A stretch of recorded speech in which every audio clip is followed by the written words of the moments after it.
Oh, you're still looking at the dog. Sorry, that's my puppy. You can't really see her because she's black on a very dark background. Oh, well, that's Sadie. Hi, everybody. Rabbi David here. I'm sitting down today because I want to show you the OWL camera in action. And in order to do that, I need to be part of a Zoom meeting on my other machine. So let's figure out how to do that. What do you say?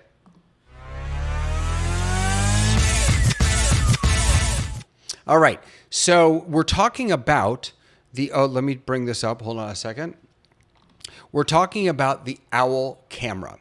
So I've talked about this with a few synagogues in the past. The OWL camera is a really interesting product.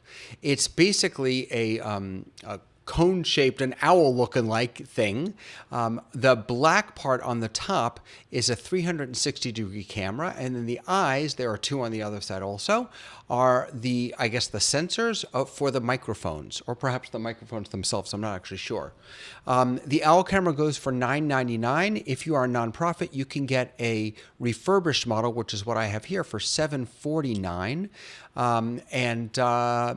In some cases, they might be really, really good. If you're teaching Torah to a multi-access environment, you have some people sitting around a table, other people watching on Zoom, this could be a really good option for you. So let's do this. Let me bring you over and show you what it looks like. So I have a Zoom meeting going on my other machine here, which I'll bring in a second. I have two of my friends. I have Shlomi and Moshe in my meeting. I have no idea what this is going to look like, but let's give it a shot. All right, here we go. All right, so I'm down here in my little circle in the bottom, and you can also see me over here this is the OWL camera, and that's my buddy Shlomi over there. Let me just sort of orient you to what you're seeing. So this is indeed a Zoom meeting, and you're only seeing one camera because right now there's only one person in this meeting, which is the OWL camera. Up at the top, there is that thumbnail, or I should say that strip, rather. That is the full 360-degree view of the OWL camera. And then the OWL camera will shift who it focuses on based on where the most noise is coming from. Now, I think that the reason mine isn't shifting right now is because it doesn't actually think Moshe is a person. But for some reason, it thinks Shlomi is a person. I'm not really sure why. I actually set up a Bluetooth speaker over by Shlomi over there. So let's see if it focuses in on him when I play something. I think it's really interesting how this new camera works, how it's got a 360-degree camera on top, and it can switch and find me when I'm speaking. All right, so you didn't see the fancy schmancy moving, but you probably did see his camera move a little bit. It's moving right now even as we continue to speak. I've used this in practice, and it's pretty good. It's pretty good at shifting the focus of the camera to whoever is speaking. Now, as you can see, right now we've got a 2-up, so you've got two different cameras. It can do, I believe, up to 3. So if there are 3 people making noise all at the same time, then you'll get 3 different views down below. What the OWL camera is doing is it's taking that wide shot from the top, and it's just focusing in on different areas. So this is not a multi-camera type of thing. This is one camera with a 360-degree shot, or field of view, I should say, and then it just sort of crops in on where the noise is coming from. Now, because of that, as you can see, the image quality isn't fantastic. I obviously mine is not good because the lighting for me is terrible because I've got lighting in front of me for this camera, the little one. But even for Shlomi over there, you can see it's a little fuzzy. The video quality isn't fantastic. If you have really good light in the room, then you may have a better experience with it. Okay, so it will auto switch. Here's what I've discovered. What I've discovered is that especially when you have people on site wearing masks, their voices tend to get muffled. So, for example, the rabbi, the cantor, the teacher who knows how to project their voice, they're going to be heard by the OWL and it will focus on them. When other people speak, maybe to ask questions or what have you, then sometimes the owl will hear them, sometimes it won't. It really depends on how loud their voice is or if it's muffled by a mask. Distance also definitely plays an important part here. The owl says that it has a range of up to 12 feet, so you can have people sitting up to 12 feet away. I found that to be true, again, if they are projecting their voice. If not, it's not going to do that auto switching. It's not going to find them as easily. Now, if you're in a long room, say a boardroom or something like that, that is longer than it is wide, you can use two owl cameras together. You sync them up. I believe it's via Bluetooth, and then they will act as one. So they will auto switch from either camera based on whoever's speaking into the Zoom meeting. The way this is set up, by the way, is just, I've got my owl, here I can actually, let me get this going here so I can show you what it actually is looking like. Hold on a second. Okay, let me get back to this. Here we go. So that's my owl camera sitting right there. And there are two wires coming out of it. One is power, the other is USB. So it just plugs directly into your computer. It's instantaneously seen as a webcam, and it goes right into Zoom. That's Shlomo over there, and there's Moshe. But he's, for some reason, they don't think he's human. I'm not sure why. All right, so let me jump back into that scene so that you can see it again. There we go.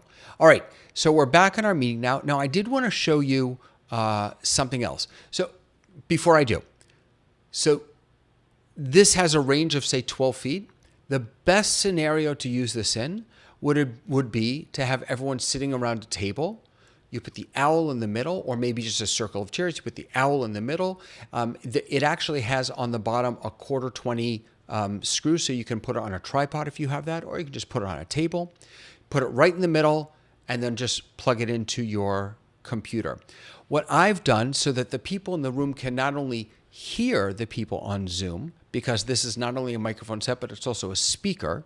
So if right now I'm muted myself in the Zoom so I don't get echo. But if I were to unmute that, you would actually hear the sound coming from the owl camera. What I've done is I've taken a TV, put it on a little rolling cart, and hook that up to the computer as a monitor out. So I've got this as my webcam and my microphone going into the computer, and then I just simply use an HDMI cable to connect the computer to the TV that way, and then I can just throw the Zoom up on the TV. I put that as one of the participants in the circle. That way people can see and hear whoever's speaking on Zoom. As always, it's going to be important to remember when the room is speaking, Zoom is muted. When Zoom is speaking, the room is muted, right? That sort of basic rule of how to manage multi-access environments. If someone from Zoom is speaking, to the best of your ability, mute the owl cam right in Zoom. You just click on the mute button so that you don't have to deal with any echo or reverb or feedback. So other than just using the owl camera on its own, there is an app that comes with it. Let me try and open it up for you. So let me come back to my main show. No, actually, I'm going to leave it like this because I want you to be able to see what happens.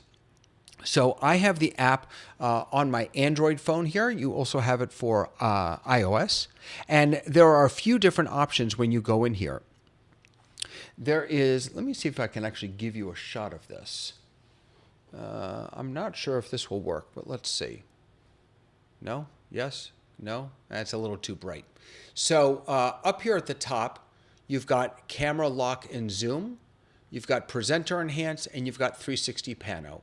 So this will change. Obviously, you can turn off that 360 pano so you lose the image at the top, or you can turn it on. So you don't have to have that on. It can be viewed as a regular webcam with just the image of whoever's speaking, which is kind of nice.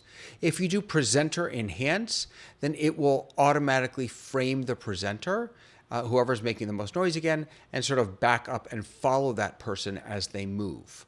Camera lock and zoom. So on this, sorry, I pulled it down so you couldn't see. On this, you can actually take control of the camera.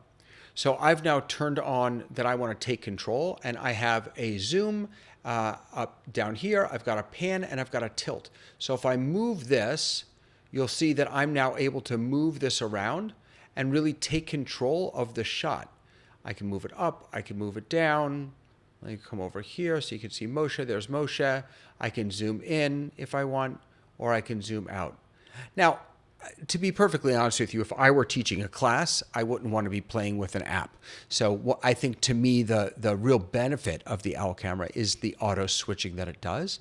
But if you wanted to use it for a service or something like that, and you wanted to have a little more control over what it's showing, you can do that right here in this app, which is really sort of nice. It's not the smoothest transitions, but it's not bad. It's not bad at all, actually. Trying to get it to go, oh, maybe because I'm zoomed in. I can't seem to get it to go any lower. I'm not sure why. That's interesting. So maybe I'll tell you why, actually, because of how close it is to the subject. So again, this is the limitation of just using that 360-degree camera. The field of view is not quite as tall as I might like it to be. If I were to move that back, then I would obviously have a wider shot and I'd be able to pan or tilt rather up and down. So this is the, well, now I'm just swinging around like crazy. I'm getting seasick. So this is the Owl camera. I think it's a really interesting solution for some people. Definitely, it could be used in a Torah study setting. If you have people that are, again, coming on site, and you also have people who are participating online, you just set this up in the middle, connect it to your computer. If you have the TV, great. That way the people on Zoom, their image will be a little bigger. But even if you just turn the computer around, honestly, and made Zoom full screen, that would work.